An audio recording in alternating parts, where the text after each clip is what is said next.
Thanks a lot, guys. Yeah, sorry for almost overrunning. Cool. All right, Ruqiyah, this is the last talk of the day. We made it. You ready? All right, is everything looking right? Is everything working? Yep, I see your screen. I can hear you. I think everything's functioning. Okay, excellent. All right, good morning, everybody. Good morning, my name is Ruqiyah. I'm an interactive fiction designer. I don't have a slide talking about myself because I'm not particularly interesting and because I want to get right into it. So today's talk is Press X to Branch, teaching players how to play your visual novel. So, outline of what we're doing if my slides will switch. There we go. Our overview is we're going to look at what we need to teach the player about playing their visual novel, why we need to teach the player this stuff, and then we're going to look at how we can teach the player this stuff. Now, there's a lot of stuff to talk about here. Obviously, I don't have time for all of it. My real goal is just to get us thinking about stuff that we might not have thought about before. And if I can get you to start thinking about new stuff, then I will be very satisfied. So first off, what is it that we need to teach the player? Well, you've got your classics that you need to teach the player with any video game. You need to teach them controls and mechanics. And then there's the much more interesting specifics, which is structure, logic, the underlying sense to make sense of your visual novel. We're going to tackle these two separately because they're traditionally handled very differently, which is to say the first one we're often quite good at kind of doing, and the second one we're often not particularly good at doing. But before I go into that, why is it that we need to teach the player this stuff? Now, it's tempting to say, well, players already know how to read, right? That's basically all they need. But visual novels, even the kinetic ones, are more than just reading.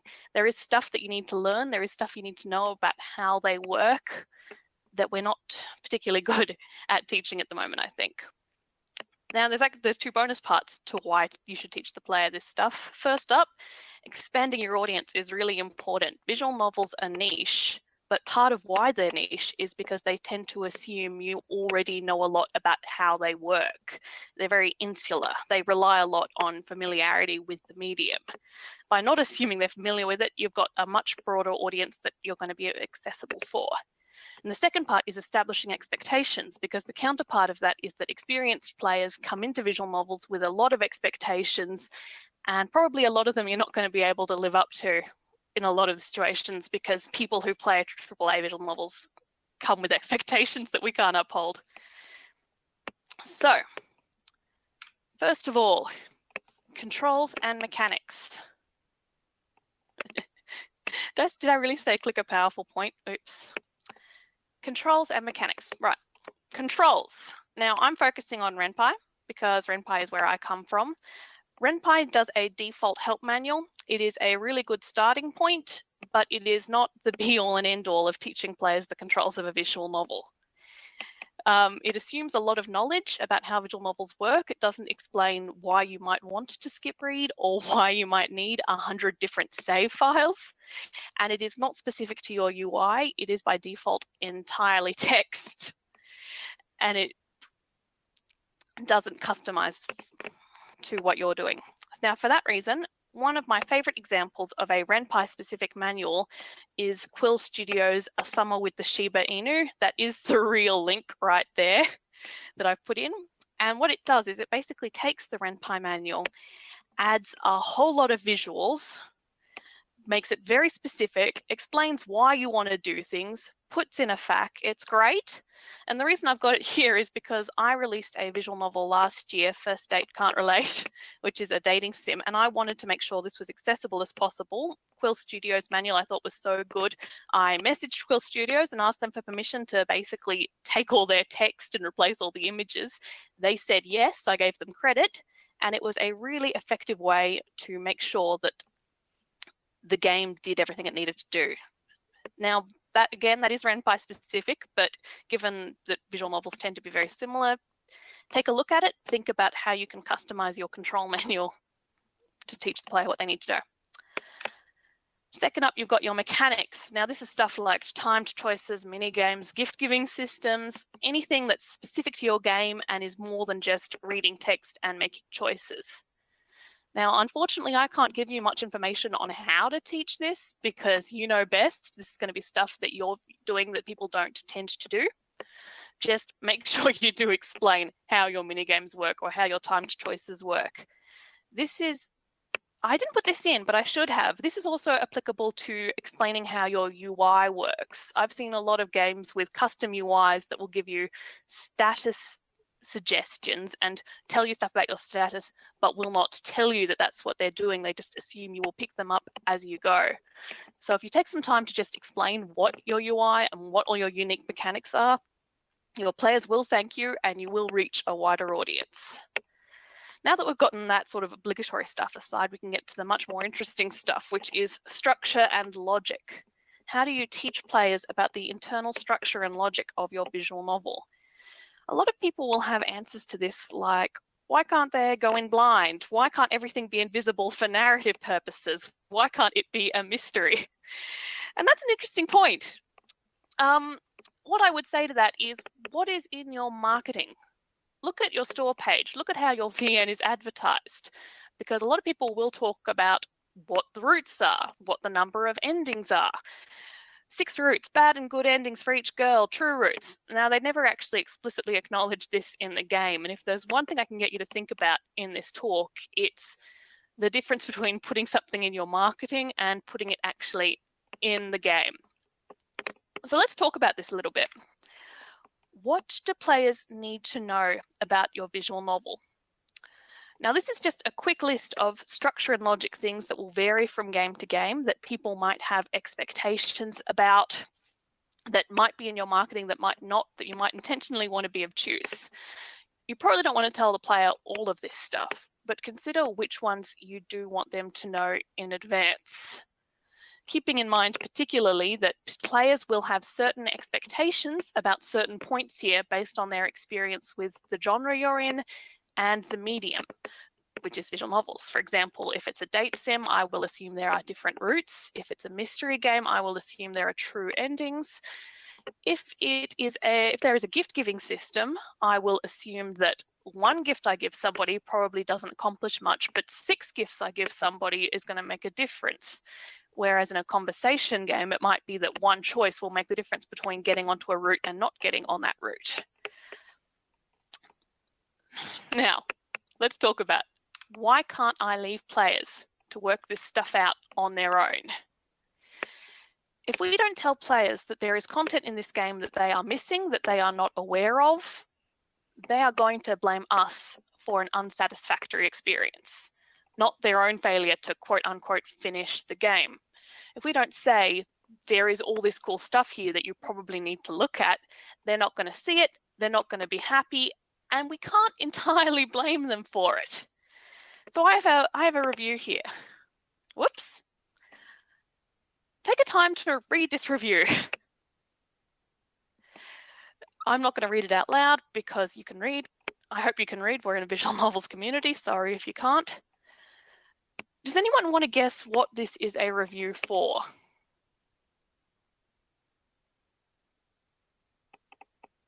I don't expect anybody to get it.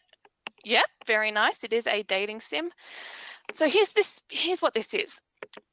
This is the only negative review for Hutterful Boyfriend on Metacritic.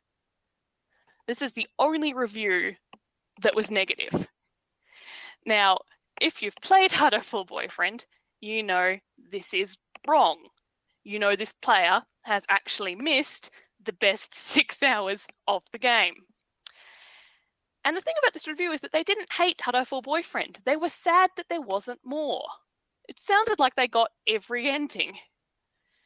Now, to unlock the true root of Hutterful Boyfriend, you need to get every character ending, and then you need to start a new game.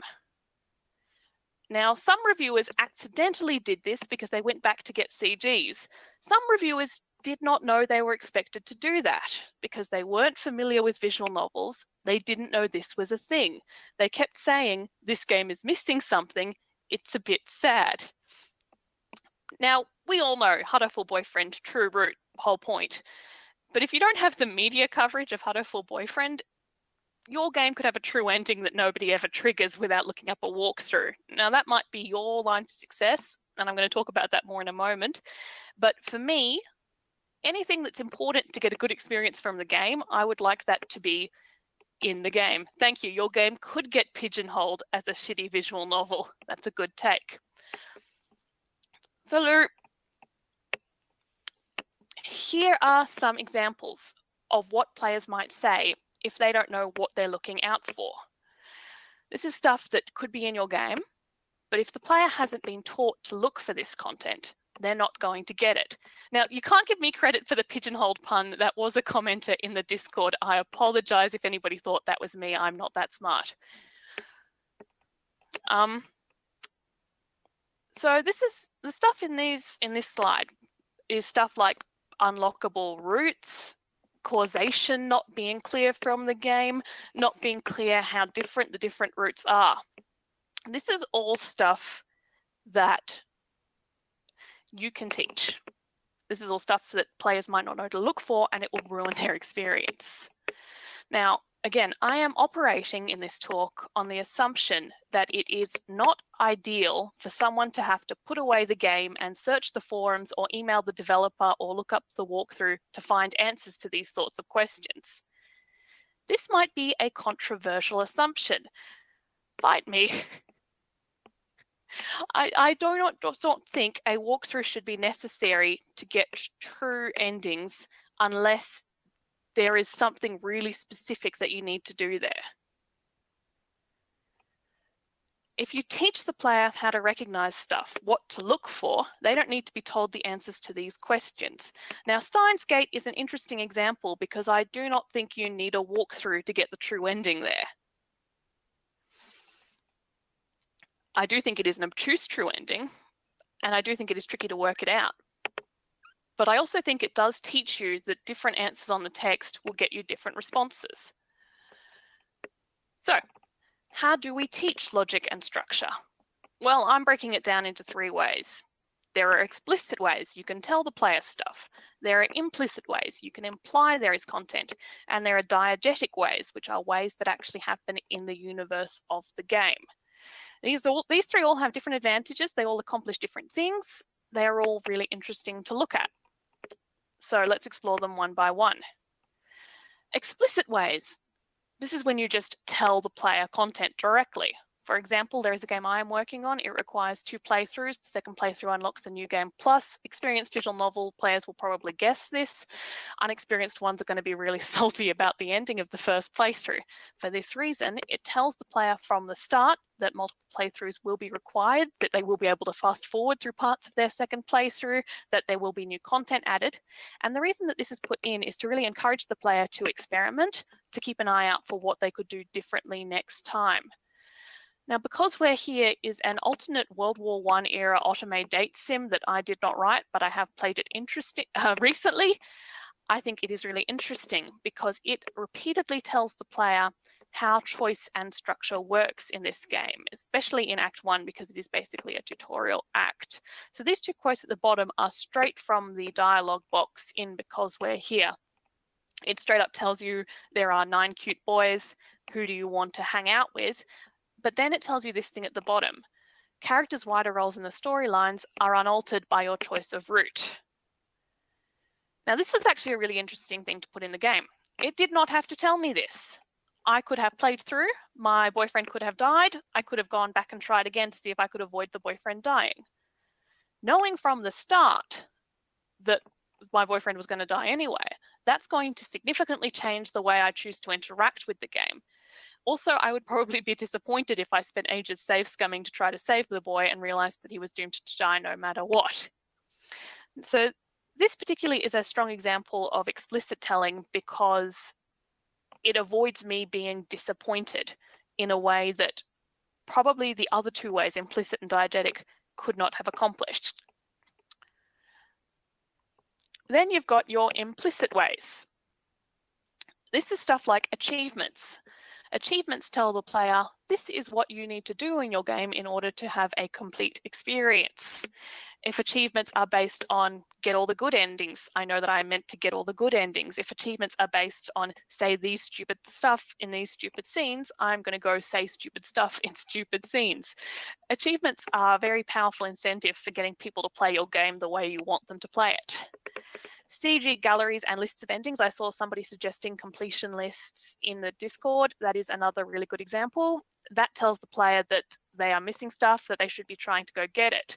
At the same time, if you did not want players necessarily to get all 20 routes, then you could only show stuff from the CG gallery that they had seen. You didn't need to leave them with a whole empty section.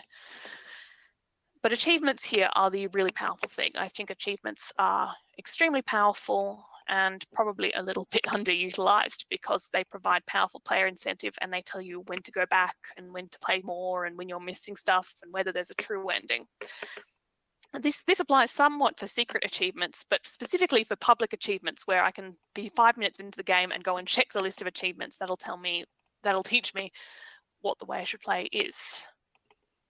Okay, now we get to the most interesting way. This is diegetic ways. These are my favorite ways to do this, but they are quite dangerous. Diegetic ways are when you tell people within the world of the story, you try to teach people within the world of the story how your game works. And that's stuff like having characters comment on causation a lot. They can repeatedly say, well, if you'd chosen to do X, then I wouldn't have had to do Y. And suddenly the player knows, oh, if I don't do X, something different will happen. And that's an incentive to go back and replay. Same with commentary on bad endings.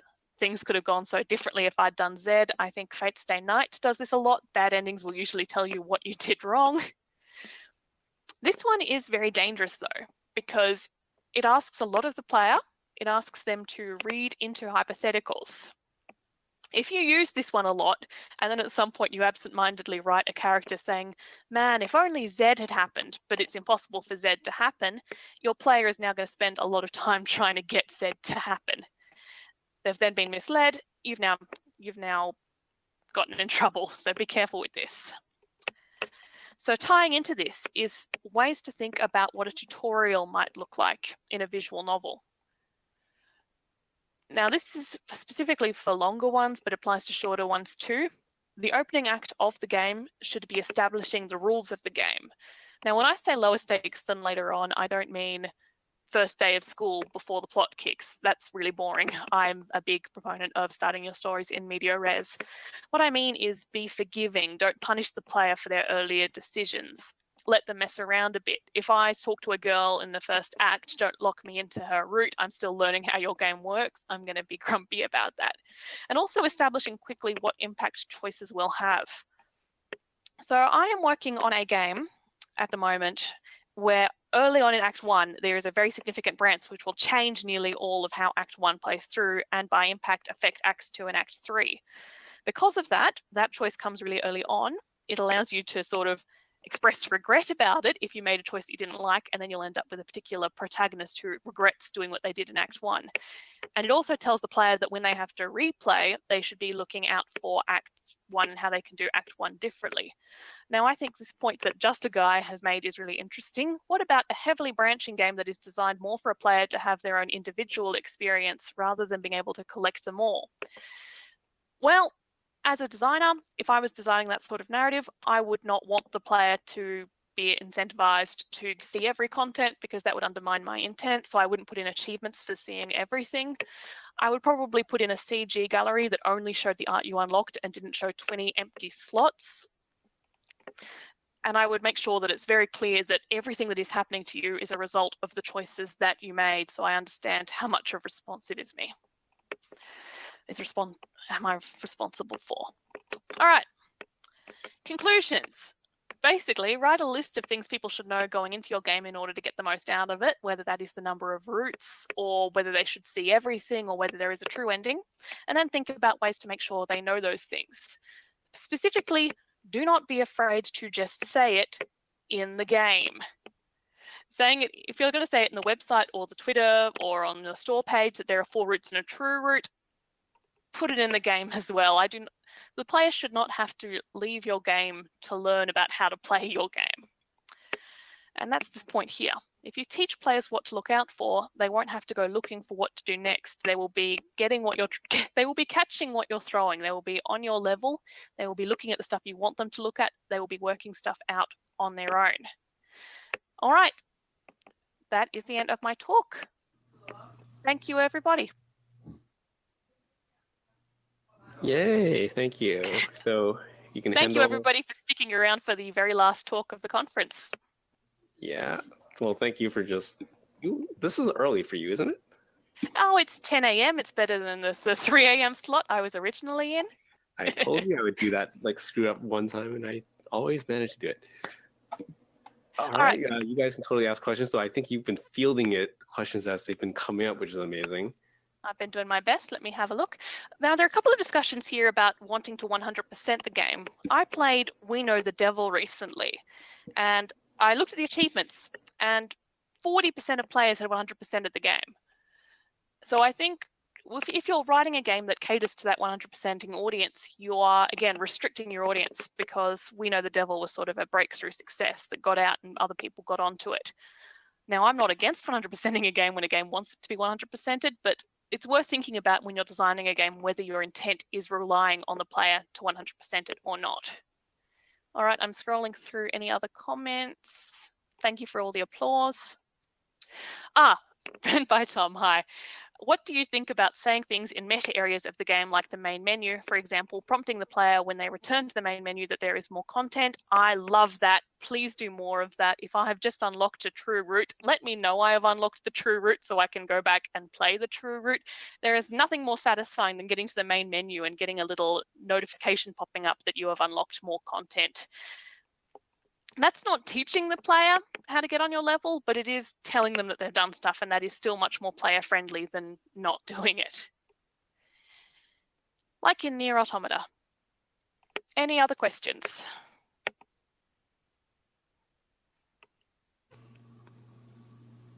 Wait for these people to type out. Because if there are, I would actually like to note, it is really interesting to go and look at your favorite visual novels and look at the achievements, because it's really easy to not notice how many people don't finish games.